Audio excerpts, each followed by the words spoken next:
An AED machine? An AED machine? Nah, we're gonna have to ask. We're gonna have to ask Lauren. Yeah, that's a good question. So we should be asking everybody. All right, we're good. We're ready to go, right? I think we're. All right. Everybody's good.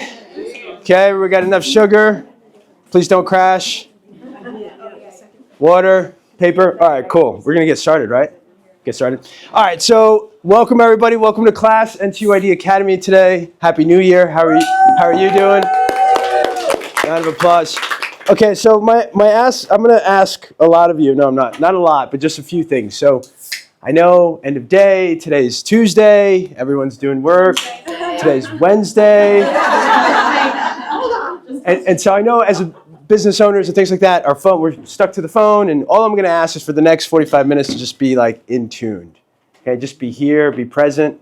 Okay, we got laundry to do, we got dishes to do, we got things that we got to do, but honestly, like for 45 minutes, just everybody take a quick deep breath with me. There we go. Now I'm going to ask you guys, ladies and fellas, to close your eyes for a second. Just a couple deep breaths. Just a couple of deep breaths. Okay, and now I want you to just, when you take the deep breath out, like just be in tune to like right between the forehead, what people like to call the third eye. Big deep breath. You ready? And just stay conscious of that for a second. Now let it go. Okay, one more, and this time you're going to focus on your feet and your arms and legs. Ready? Just going to focus on that. Ready? 3, 2, 1. Big deep breath. And then just focus on your arms, your legs, feel your toes, all that stuff. Just be present in terms of the body. Ooh. You feel that, right? Okay, great. Awesome. Keep your eyes closed, or if you open them, close them again. I'm just going to play you a quick video. Just be in tune and just listen for a second. Okay, here we go. All right. To improve. Everybody again, take one quick deep breath and close your eyes. Things humans were never meant to see. Can you just share with us the research around believing in your capacity to improve your life or the life of somebody else? Sometimes scientists use the term agency. Feeling agency is a sense of control over your future. Al Bandura, he no longer alive, but he was at Stanford University, and he identified 4 drivers of agency.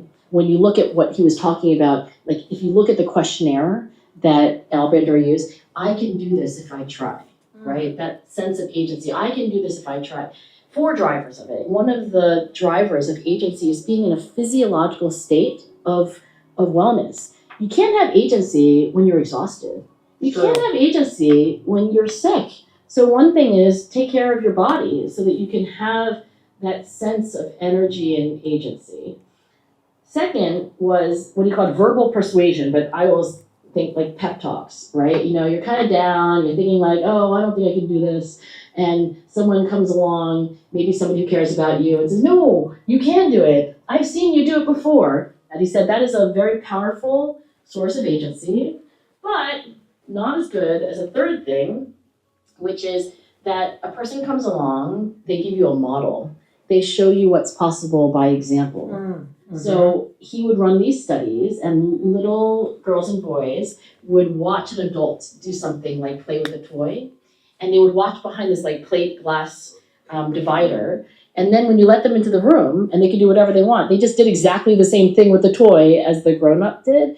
We learn through modeling, and when we're not confident that we can do something and we see a model who maybe looks like us, maybe doesn't look like us, but we vibe with in some other way, we identify with them, that creates agency in us. The fourth thing was the most important thing, and that was what he called a mastery experience. I called a small win. You want someone to have agency, they need a small win. Every Olympic coach knows this. You have an athlete that loses a race and then another race, and all of a sudden they're in a rut. You know what they need? They need a small win. They need it in some way. Like they are trying to do something in practice and they did it in practice. They tried to adjust their elbow by a little, they did it. So I think that when we find a person in our lives, maybe ourselves, you know, there's a real lack of hope. To me, the most important thing is to find something that can be that little victory that gives you hard evidence that you can do something if you try. Boom. Okay, we can open our eyes now. That's it. Thank you for coming. Appreciate it. Okay, and that was Mel Robbins. I'm not sure if some people may know who Mel is. Great story as well. And then the person there is a professor. I can give you all that information, but she's got a bunch of alphabets, after her name, which is amazing. So, in essence, it came across today, and I was like, wow, what serendipitous thing is happening here, or is it just the algorithm? Because that's kind of what I want to talk about today. That's what I want to share with you today is a framework. And so I want to give you a little context first in terms of, Wilson, who the hell are you, and why should we listen to you? Right? Is ultimately the thing. It's like, what's your credibility here? What are your letters after your name, or who are you and why? Right? So I just want to give a little feedback in terms of growing up, how I grew up. I grew up in Colombia, right? And I was raised by my 3 aunts, my grandmother, and my grandfather. So from 0 to 5, I grew up in Colombia. My mom was out here trying to make it happen in America. And then after that, I lived with my bio dad for about 6 to 8 months. And then one day my mom just came and picked me up. And then I was like, oh, okay, now I'm living with my mom. So I lived with my mom since I was 5 till I got kicked out around 16. So I've seen, and there's a lot to go, right? So on the macro level, there's a lot there, in terms of just the childhood, what I went through, certain things I had to adjust with. And then also coming here, my mom didn't speak English, so I had to communicate for her. At 8 years old, I was communicating with adults. So I think that's where a lot of my skill in terms of being able to communicate, understand people, reflect with people. I've seen a lot of perspective within, how old am I? 28? 28 years of my life. Not 28, but so there's been a lot of perspective, okay, just based on that alone, but then also just different paradigms of understanding, being included and then being excluded, right? Like friend groups, things that, we all want to be included in and then we don't, and those things, everyone's got their journey, everyone's got their early chapters.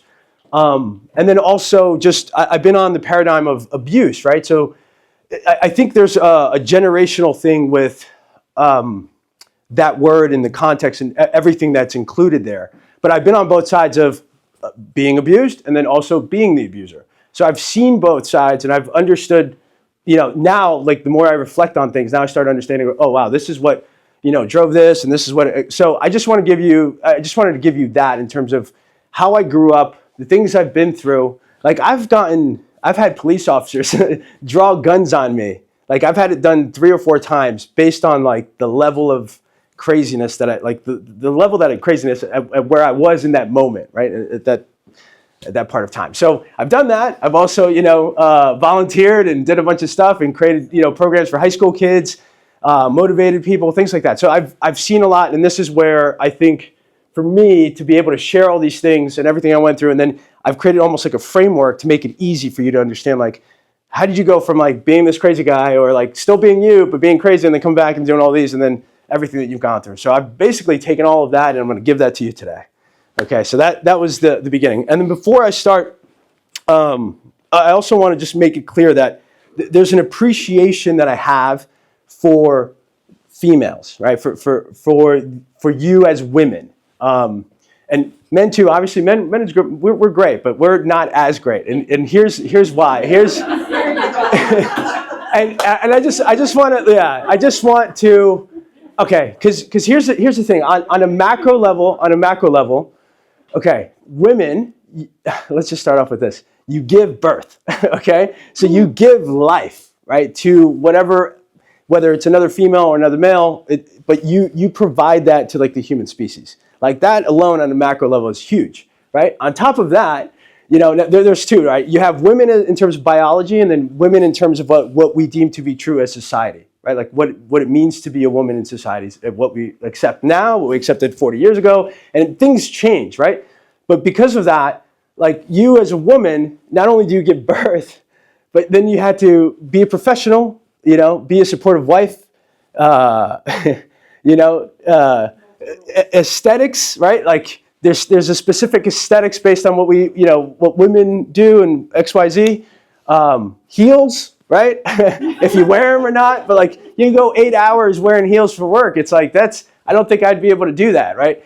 laundry, dishes, kids, and then still being supportive to your other half, your partner, et cetera, et cetera. So like there's all these things and all these facets, and yet for the longest, there's this discrepancy between like female and male, which again, to me, that's a whole nother conversation, but I understand that just comes from like thousands of years ago when like power meant just brute force, right? When we correlated that like, oh, we're powerful because we can bench press more, right? But in essence, the level of emotional like fortitude and power that women have to go through everything that they have to go, birth, and all of these other things that you do to become a professional and do what you're doing, I just want to say that I understand it and I appreciate it, so I want to start with that. Does that make sense, yeah? All right, so round of applause for you. And for guys, we're great too, but, you know, like, come on, you know? All right, so that being said, there's 3 outcomes today that I'd love for you to leave with. And it's this. It's one, just higher awareness, like an awareness on the framework, on these things of actually what's driving change. 2, a framework that you can actually implement very easily into any decision that you're trying to make right now, whether it's work, relationship, or anything like that. I'm going to give you a framework for that. That all we have to do is just keep it close to us. If you keep it close to us, then you're going to remember to do it. And the more you do it, the more it becomes a habit, right? So, and the third thing is obviously the energy, because obviously I'm the hype man. I want to provide you some energy. That being said, let me take my coat off now, because it's fine.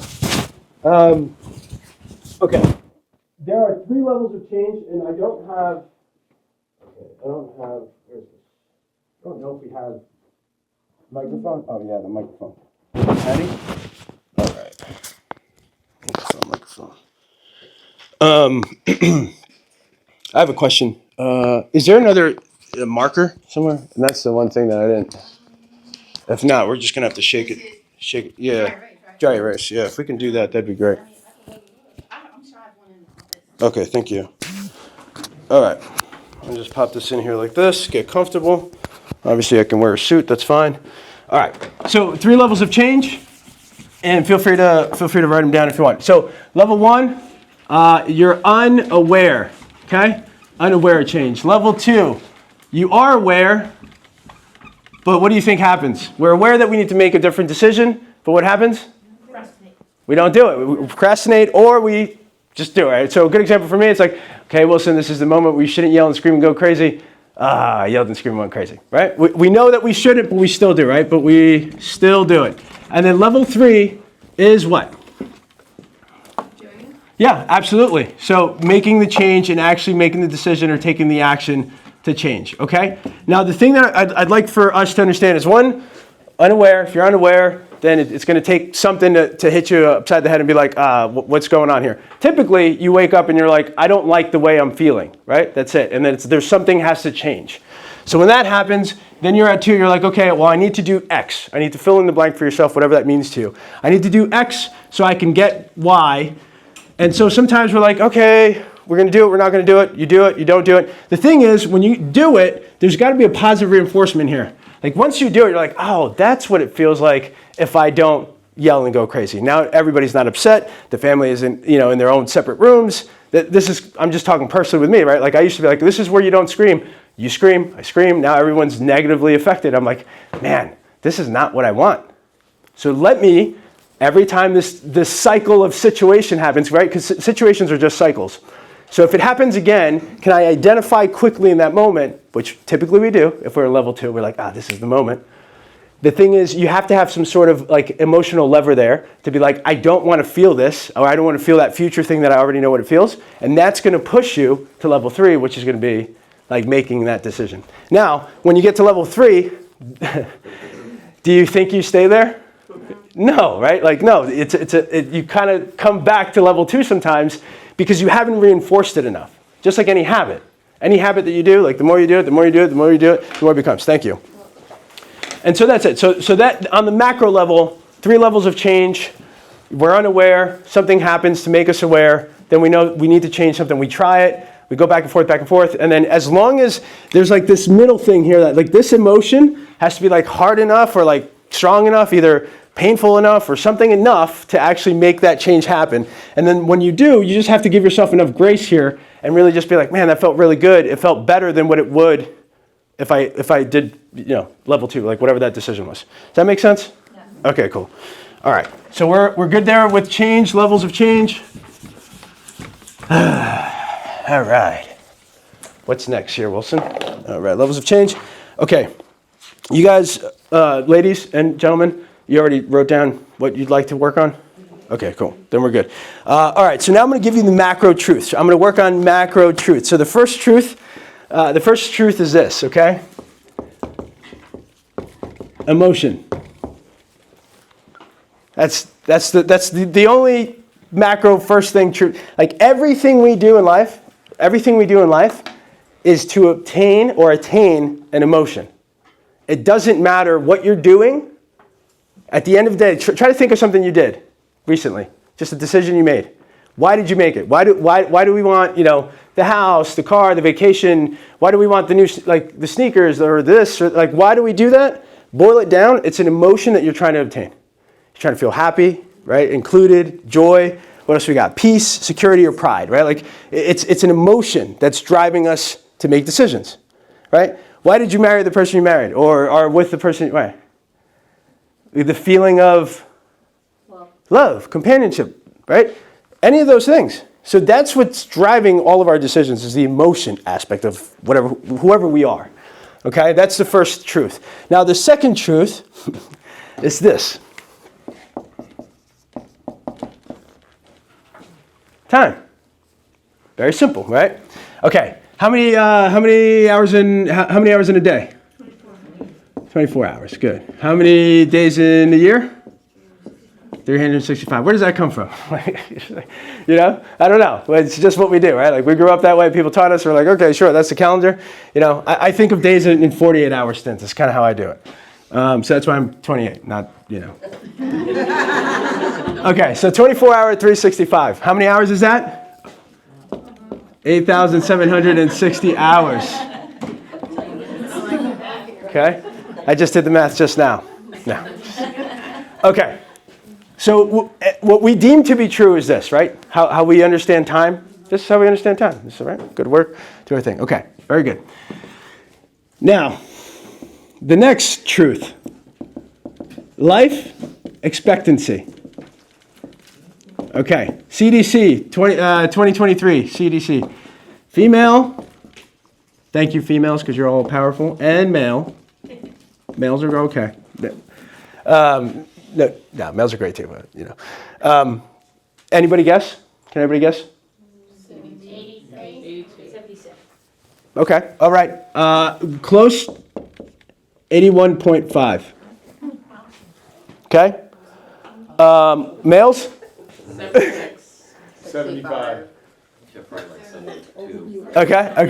76.3. Okay. So pause, because I just want to revert back to my appreciation. Like, everything you go through, and you're still outliving us. Okay? All right? Well, that's powerful, right? That's powerful. All right? And now for the guys, yeah, of course. Why?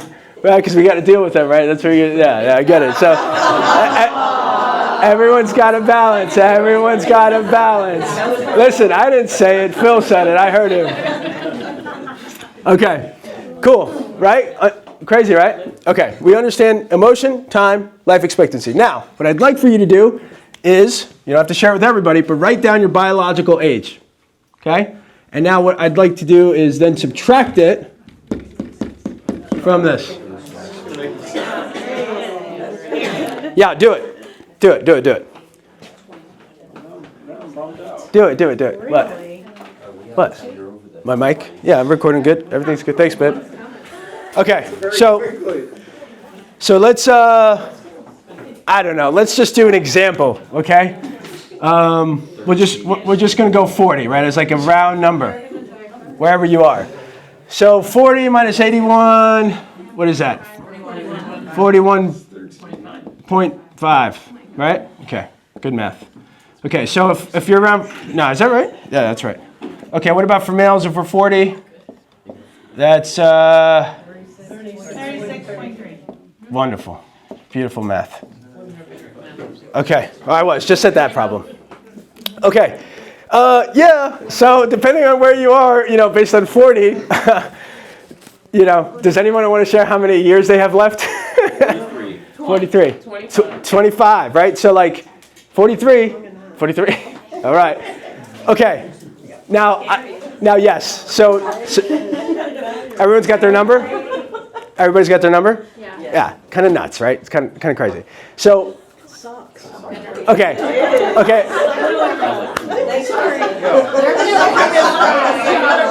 You're welcome. Okay. So exactly. The reason it's not to scare you. Now, like, here's the thing. If I scare you and it's going to push you to do something great and push you to do what you need to do, then great. Go do it. Right? It's not to scare you. It's just to give you perspective as far as the real truths that we deem to be true.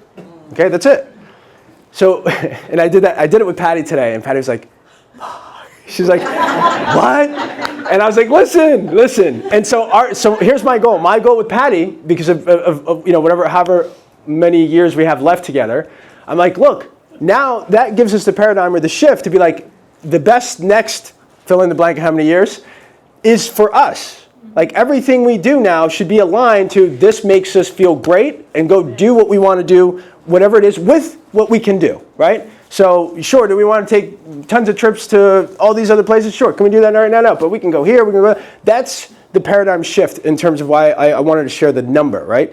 So however many years you have, that's how many years to, like, let's get going, So if there are things that you want to do, things that you haven't done, things that you have on the list, like, it's time to go do it, right? To figure out a way to go do it for yourself. Because, wherever you land, you got some years. Now, to make you feel, to make everybody feel a little better, multiply this, right, however many years you have left, times 8,760, and then you'll get your hours. So it'll be a much bigger number than what you have, in terms of years. So it'll make you feel quite a little bit better. Okay? Not really. No, you do. No, all right. So here's the other thing that I'll say to that. Like, I would add, if you take care of yourself, right? So again, if health it becomes a priority, and I think it's important, then you can add a couple more years, right? But what's 5-6 years? Like, you know what I mean? It's a good amount of years, like, you know what I mean? So I would just say, if that's something that's concerning, definitely get on that health kick, because that's going to help, longevity as well. So then that's a whole nother talk that we can get into. Make sense? Okay. You guys okay? Yeah. Ladies okay? Lovely. Okay, Not cool. sad. Good. All right. You're welcome. Okay. So now that we know. Now that we know how much life we actually have left, let's figure out. Let's actually define. Let's define what life is. So, real quick, can anybody help me define? What's your take on life? If I were to ask you, hey, please define life for me, what would that be? No answer's wrong. Energy and motion. Oh, I love it. Energy and motion. I like it. I'm going to put that over here. Energy and motion. I love that. Anybody else? Happiness. Happiness. Good. What is happiness? Travel. Good. What is this though as a travel? I love it. It's a what? Emotion. It's an emotion. Oh, see, going back to emotion. Decision making. Decision making. Love it. Opportunities. Opportunities. Anybody else? Growth. Okay. Perspective. Your health. Experience. Health, and then what was back there? Perspective and life experience. Perspective. Family. Experience. Family. Good. Okay. Very good. Anybody else before I cut it off? Going once, going twice? Change. All right. Very good. Cool. So I feel like all of this definitely incorporates life. So I'm going to you ready? I'd like for you to write this down, because this is it. This is it this is why we came here today. Well, part one. Okay, so life. Life, in essence, is an accumulation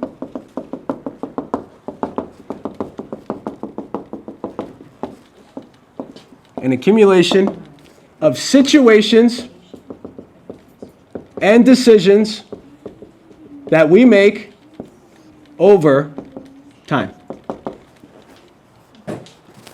Whew. I got the scalofrío. All right, that's it. That's all life is at a macro level.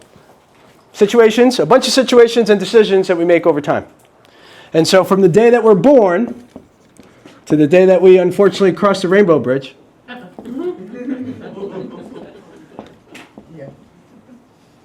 we go from situation to situation to situation to situation, and we make decisions. And those decisions then bring us to our outcome, which ultimately becomes another situation. And it's just a cycle. That's all it is. Crazy, right? Okay. So if we understand that life, we deem this to be true, it's just situations, then the next question is, what drives our decisions?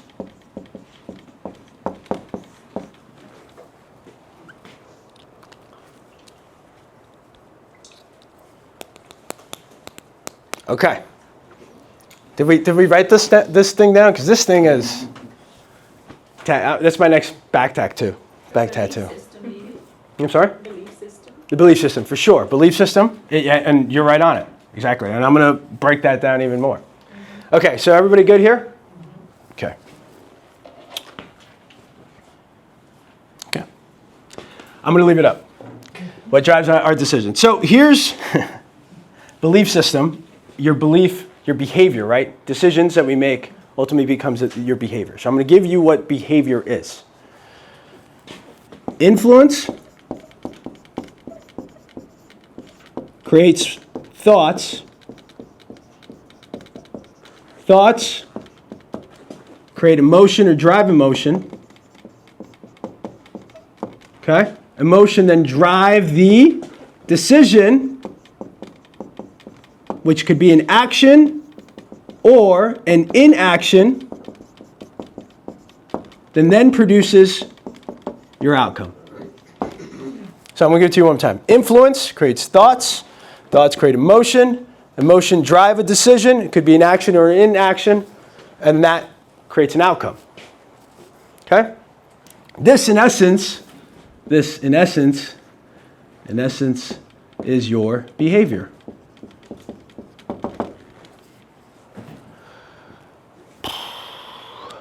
Okay? So, decisions, situations, we get to a situation, and we're like, man, we're back at this situation. Level 1, change to level 1, level 2, or level 3. This is where it all comes together. So it's all working together, right? Cool. What's my influence? What's the thought? What's the emotion? What's the situation? Sometimes, right, this is a situation. Bunch of people here. You can be by yourself. You can be with, like, random strangers. You can, fall, whatever. Bunch of situations. But really, it's what are we making the decisions on, and what was the influence, what was the thought, what was the emotion, what was the decision? Yeah, that's pretty much life, right? So here's the thing that I've understood, is that the emotion is by far, obviously, the most powerful thing that's going to shape your decision. And ultimately, when you get to your outcome, which is going to be another situation, right? So once you get to this outcome, this is another emotion, right? So remember I said in the beginning, I said all we do in life, we make decisions to get to an emotion, and this is the cycle. So influence, thought, emotion. Emotion then drives the decision to get back to a different outcome, which gets you to another emotion. And it's just like a cycle. So all we have to do is identify the outcomes that we're not happy with, or the emotion in life, and then reverse engineer it. That's it. And that's how you can really start fostering some changes, in your life. The things that you really want to change. So I'm going to give you an example. I'm going to give you 2 examples, right? I'm going to give you 2 examples here. So some of you may know that I hop in the ice bath, right? 45 degrees. Yes. Now, people are like, why would you do that? It's kind of ridiculous. So I'm just going to take you through my influence. Okay, influence, health, right? Like, I've always been an athlete, always wanted to maximize, whatever that health, feel good, etc. Thoughts, hey, if they can do it, I can do it too. I want to win. That pumps me up. My emotion, I feel really good about what I'm about to do, even though I don't want to. And the other thing that I think about here, so I guess my thoughts, is the emotion that I'm going to feel once I get here. right? Because like jumping in the first 30 seconds for people that have jumped in the ice baths sucks, right? It sucks because it's like, but if you can just get past it and you get to it and then you get out, that feeling that not only biologically you feel and you feel proud of yourself, like it's an amazing feeling that then leverages next time I go to make that decision. Next time I'm like, oh man, I don't feel like doing it. And I've done it. I'm like, I know I got to hop in the ice bath. I'm like, babe, I'm hopping in the ice bath. 45 minutes later, it's like, all right, now I'm going. Because it took me a minute to get there, but I had to just leverage the emotion of knowing that like, it's going to make me feel way better when I do it than not. And that's the example in terms of like how you make your decisions. You really have to leverage like that emotion. But how do you do that? Without thoughts? Well, you have to do it with your thoughts and influence, right?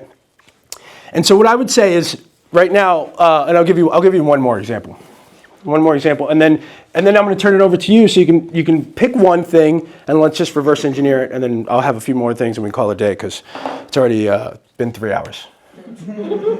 Now, does this make sense? Yeah. Okay, is it following step by step?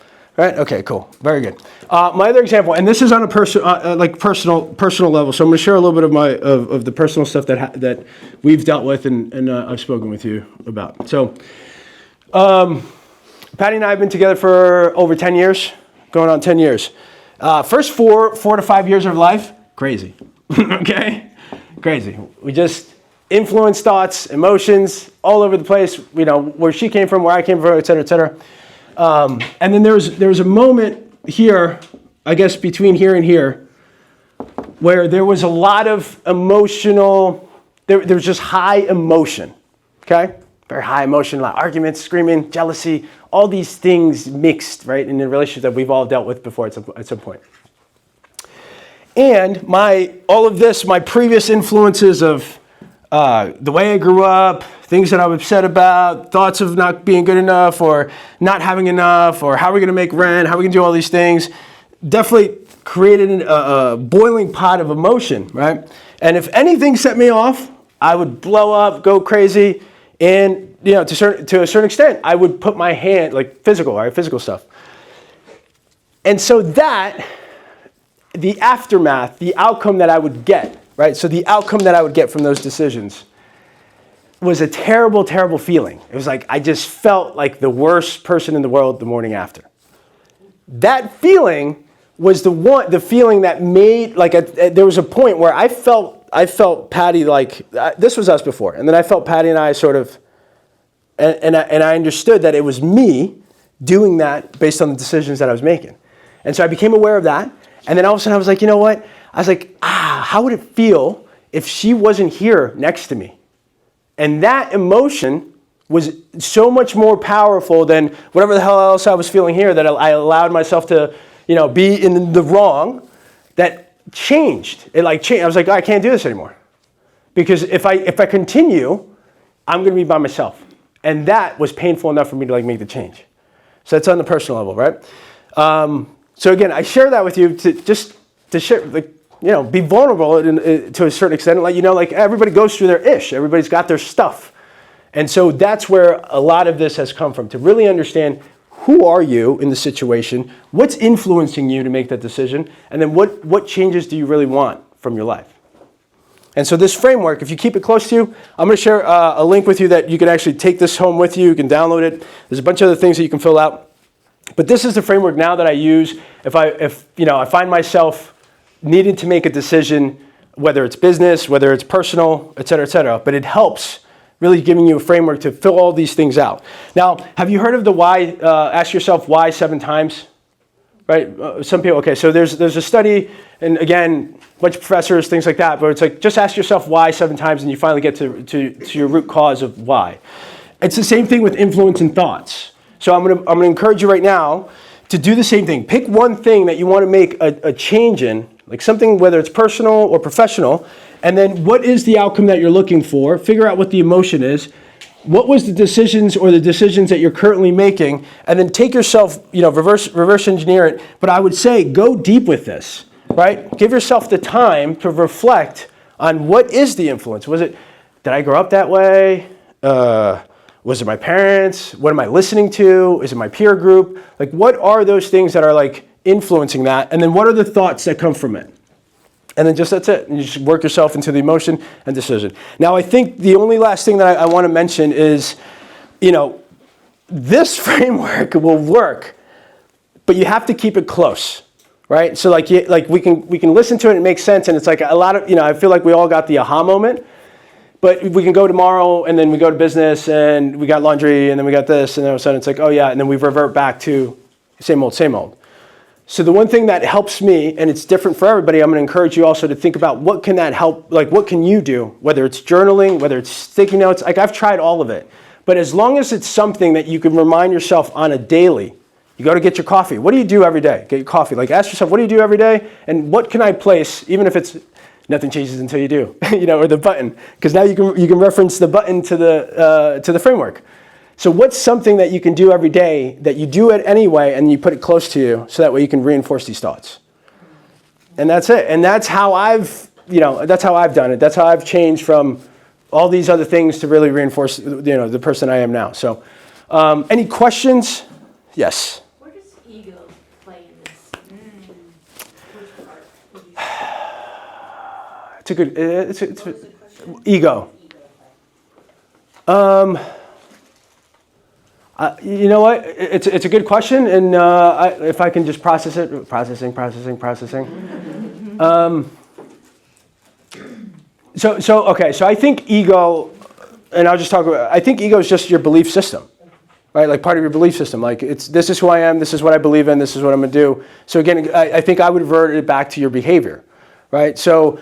If you feel like you're the person, like I'm going to build XYZ, like go build it, but then how are you making your decisions, right? And for me, I feel like at the most common denominator is it a positive thing for you and others, right? And if that's your ego, then go do it. Like if you have a positive ego to like go help build people up, then go do it. But if it's a negative thing, if we're talking about like a negative thing that gets in your way, then I think that's just more of you trying to figure out, okay, why is it negative, or why is it impacting, or what's the influence, thought, emotion, and decision of that negative ego, right? And I think it's just a vocabulary term in terms of what we've created as far as ego. Because what is ego to you? Ego is, you want to push down the ego, in my opinion. Yeah, but what is ego? For So how do you define wrong it? reasons. Right. Right. For fame or glory You mean instead like of. the emotion is actually not a healthy one? There you go. Yeah. Ego is how you're viewed by others, like how you want to be viewed, maybe? Yeah. See, and I think it's all correct, and I don't think there's a right or wrong answer. I just think ego is a vocabulary word that we use to sort of say, hey, this is why I'm doing this is why I'm doing X. This is why I want to feel good. It's like, no, I think everybody here wants to feel good, right? Like, and I don't think that's a bad thing. I think it's just more of like, what is that thing that makes you feel good, and does that align with positive or negative in terms of I would say health, what you're affecting. But yeah, I'll ponder more about that. I'll pontificate more about the ego and figure that. State of mind. State of mind? Yeah. I think if I can talk about ego, I think ego, I feel it's more negative, right? It's what will stop you from getting past point 2 to 3, your first thing, right? Because your ego tells you that you don't need to be better, or I'm good enough, or I'm proud, or I'm better than others, or I'm too proud, or I think it'll almost be level 1 because you're unaware that you're unaware that what you're doing is not full action. I mean, they always say let go of your ego in order to move on and manifest and go where you need to go. Right? Because if you hang on to your ego. Yeah. Go ahead. I think society has dictated ego as a negative. Yes. Yeah. Because I'm on my phone because I looked up the word. Yeah. And it says a person's sense of self-esteem or self-importance. So when you translate that into someone's self-esteem, that's not generally a negative. That could be just an emotion of, wow, I did something good. Yeah. Even to yourself. So I think society has made the word ego and the connotation more negative. Yeah, I agree. Than what the actual meaning is. I would agree with that, and I think, and I would say yes, and I would say I think we hit on like what ego, belief, right? Because like even the ego. Let's talk the ego real quick. Like what? Okay, what if you are good enough? like how do you then change to think that you are good enough? Let's say the ego is saying you're not good enough. How do you change that thought? 100%. It's what's your influence telling you that? What's the thought? Why do you have that? And what's the emotion? Right? If the ego is telling you, you're not good enough, you feel bad, you feel upset. What's the decision you're making? It's just this. All right. But if let's say we go from level 2 to level 3, and you finally make that decision, and you feel good, and there's like a positive reinforcement, right? That becomes part of your belief, right? Because this is your behavior, right? You make the decision, you feel good about it, you do it more often than not, doesn't it become a new belief? Right? Yeah. Right, like when we first started driving, like there was no belief that like, well, sure, we can do it or whatever, or you started your new job, or like the belief, like what was the belief? It's like, I don't know if I can, build to scale and do all of these crazy things initially, maybe, but like the more you did it, the more you started doing, the more positive reinforcement you got, the right decisions that you made, like whatever you needed to do, like, and you got here and you did it, and then all of a sudden it becomes a new belief. You know what I mean? Does that make sense? Mm-hmm. So I think that's, again, you can give whatever vocabulary word you want or assign to it, but at the end of the day, you're moving towards an emotion, and this is what's creating your decision-making skills. This is what your behavior is. All right, so identify. Does anyone want to share one thing that they're working on, and then we can hit it? Anybody? Well, personal thing for me is taking more time for myself. Okay. I like it. There's a time where Cool. I wasn't doing that. All right, so Barb, more time for yourself, right? That's the outcome we want. Okay, so that's the outcome we want. Now, going back on when we were talking about the emotion, what's the emotion that you want to feel from that? Just free. Free. Freedom, right? Freedom. So the emotion of just being able to have your alone time or just time to yourself, like the first 5 minutes that we closed our eyes, that felt good, right? Mm-hmm. That's what you want. Okay, cool. So that's the outcome. So let's just work backwards. So we got influence, and you don't have that right now? Thoughts? What's next after thoughts? Emotions. And then? Decisions. And then? Outcome. Okay, decisions. We know what that means. Okay, so what's not currently happening? You don't have that much free time? I don't make the time. You don't make the time. For myself. Okay. Okay, so where would we put I don't make the time as far as like what are the thoughts in your head? So where does that come from? Like what's the emotion? So okay, so you do more. So you just keep doing is what we're doing, right? Like that's what's happening. You keep doing, you're not doing this. What's the emotion that's driving like I gotta go, I gotta hustle? Like what's that emotion? Scarcity, lack, like what's the thing that's driving you to do those things? Just frustrated, overwhelmed, like so much to do, and how do I, time is a big thing. Okay, so we already know we already got the equation on time, right? Okay, cool. Say no? Yes, I wrote that down. So when you go to take all these tasks on, like what do you okay, so I guess you're thinking frustration is that, and what are your thoughts? So there's not enough time? I got to do it all? Yeah. I got to do it all? Okay. Where does that influence come from? Where does this do it all come from? I don't know, I just feel like I've always had to do it all. Society. From when? From where? Society. Society for sure. But family? Growing up? Like what was that like? Did you have to take care of people? Did you have to? Well, not when I was younger, but like I did take care of my dad and my uncle when they were sick. So like I'm always taking care of people. It seems. Okay, so always taking care of people. And then how long have you done that? Always taking care of like how long? Forever? 20, 30, 40 years? Yeah. I mean, Okay. kids, you have to take care of them. She's not that old. Yeah, right. Of course. It boils down to just being a woman, like you said. We literally carry everything. Okay. And sometimes that is an absolute reality. Yeah. Yeah, but when you look at that whole equation, that whole thing, you made us, figure out how many years we have left. Okay, that's a little scary. Yeah. Okay, because when you get to my age, I ain't got too many years left. Right. You know? Right. So it's like, I have to, seriously think about what's really important to me. And, I want to do those things. Right. I Okay. have to figure out how to do them. Right. So what's really important, right? And okay, so here's how I would, just for the few minutes, you've been doing it for a while. Sick dad, sick brother or uncle, kids, doing it all. So I would say your influence is to be that person that you got to take care of things for everybody, pretty much, right? So you've done that for 20, 30 years, right? Or 20 years, 18 years, whatever you want to do, right?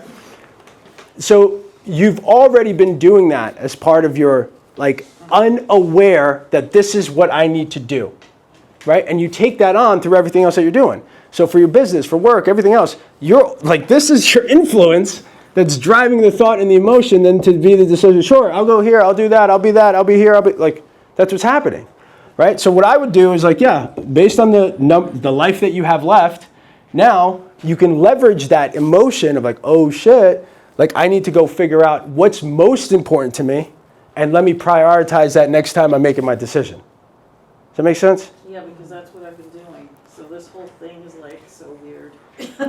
Right? It's meant to be. And that's it. So I would say that for you is okay, now that you're going to make a decision, someone asks you to do something, is this the most important thing for me on the left, the number of hours I have left? If not, hey, I'm sorry, I would love to, but I can't. I need Learn to say no. Yes.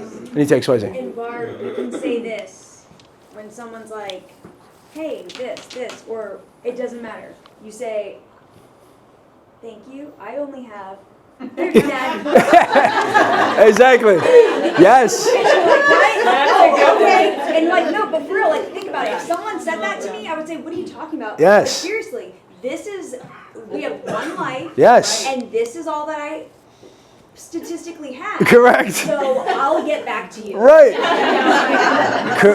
Correct. You can't get time back. I feel so so you have to spend your time. It has to be intentional. You have to are they spend going to be worth that hour? Yeah. Correct. And if they're not, Back. then you just stop and say, I don't have the hour. Do you want to do it, or are you doing it because you feel obligated to do that? Well, So you have I to say do a lot no. of that. Correct. Because I want to So now you don't support have to. people, Correct. or I want to, support my daughter, or Yeah. whatever it is. Yeah. Okay, whatever it is. I feel like I can't say no because they did this for me, or they did, they helped me. Correct. So now I have to We give all back. feel that. Correct. I Yeah. don't know. But now you have a framework, right? And same thing, and that's what I'm saying. So what you were saying was, I think the biggest driver of change, I've said this before, is the emotional connection that you have to, is it going to make me feel this way or is it not, right? Pain or love are really the two levers at the end of the day. You're going away from pain or you're moving into love. And that's it. So if you need to make that decision, figure out, is it painful enough for me not to do it if I waste my time because I only have this amount of time? Or, the opposite to love. But that's it. Those are the two main levers. This is the framework. Fill in the blank. Call me when things happen.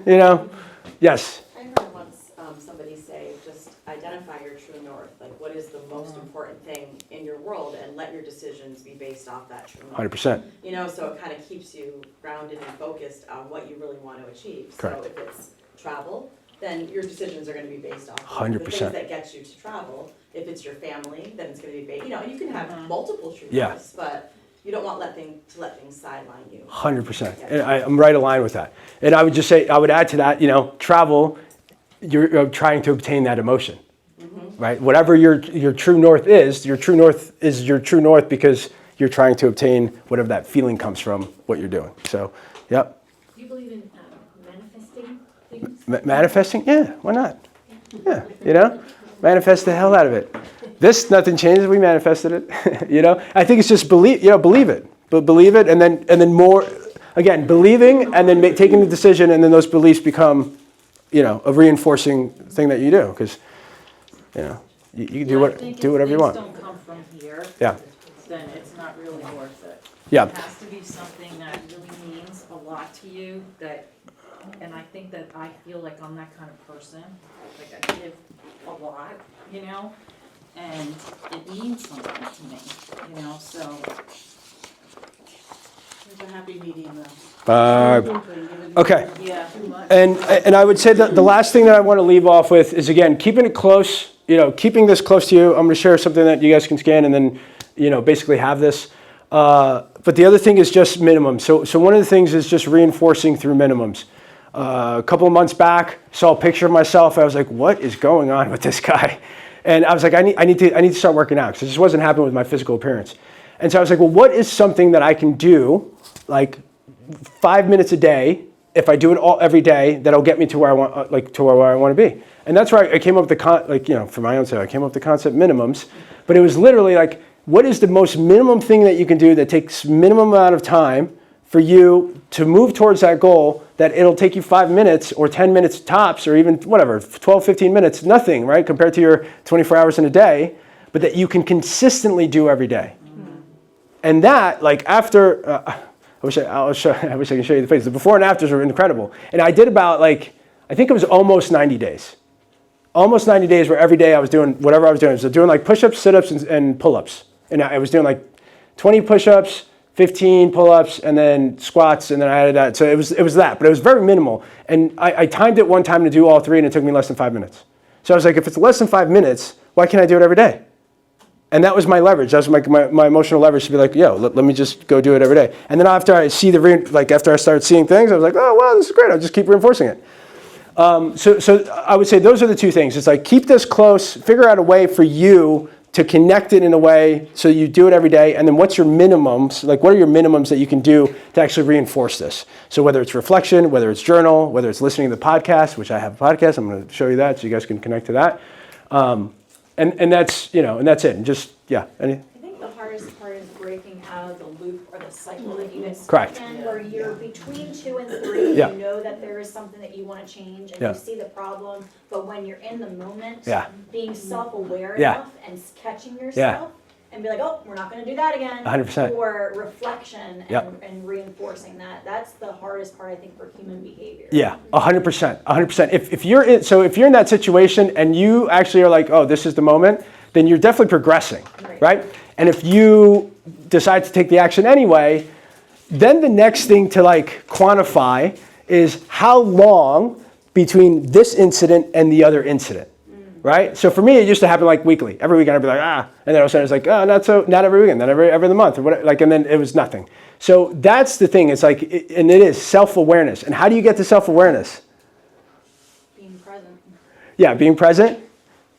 Giving yourself the time, right? Like what Barb wants, what we did in the first 5 minutes. Giving yourself the time to reflect, to how do I feel? Why did I feel? What did I do? What was the moment? How did I get to this situation, and why am I doing it? If we don't reflect, right? Again, we have 24 hours in a day, but we're working and doing this and social media and blah, blah, blah. It's if you don't have that moment to reflect, then you're never going to be aware of where am I in terms of my level of change. So I would say if you can identify it in the moment, and sometimes that emotion takes over and you still do it, then identify how long till before you do it again. And then if you do it again, then you're there. Then again, that's where you have to be okay, I don't want to feel the same feeling that I felt when I did it before. And that's the leverage, the feeling emotion part. That's always going to drive your decisions, either the way that you want to do it or where you're like, oh, fuck, I did it again. Cool? All right, very good. I got one